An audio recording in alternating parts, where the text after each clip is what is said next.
Execution is now on hold for a convicted murderer from Fredericksburg. Scott Panetti is on Texas death row for killing his in-laws 22 years ago.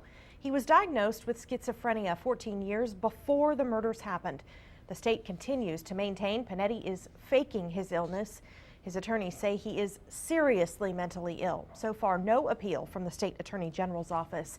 And this is not the only case where attorneys raised concerns about mental illness before an execution. KXAN investigator Kevin Schwaller looked into Texas' history of executions and mental health issues.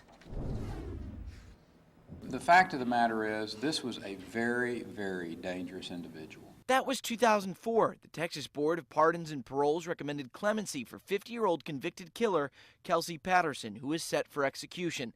Texas Governor Rick Perry said no. I think there was a clear reasoning that even in the prison population, he would try to kill again. Texas has a long, sordid history of putting individuals to death in spite of significant evidence of their severe mental illness in these case studies. Executive Director of the Texas Coalition to Abolish the Death Penalty, Kristen Houlet, started following the issue years ago.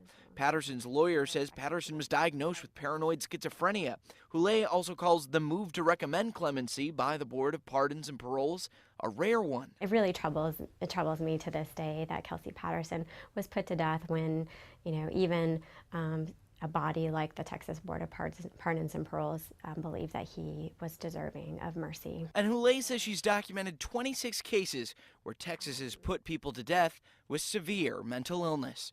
Kevin Schwaller, KXAN News. And here's what the courts have decided about mental illness and the death penalty. The U.S. Supreme Court ruled in 1986 the Eighth Amendment prohibits executing someone who is insane.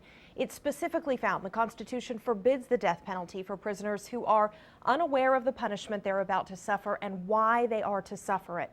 Then in 2002, another case found executions of criminals with intellectual deficiencies are cruel and unusual punishments.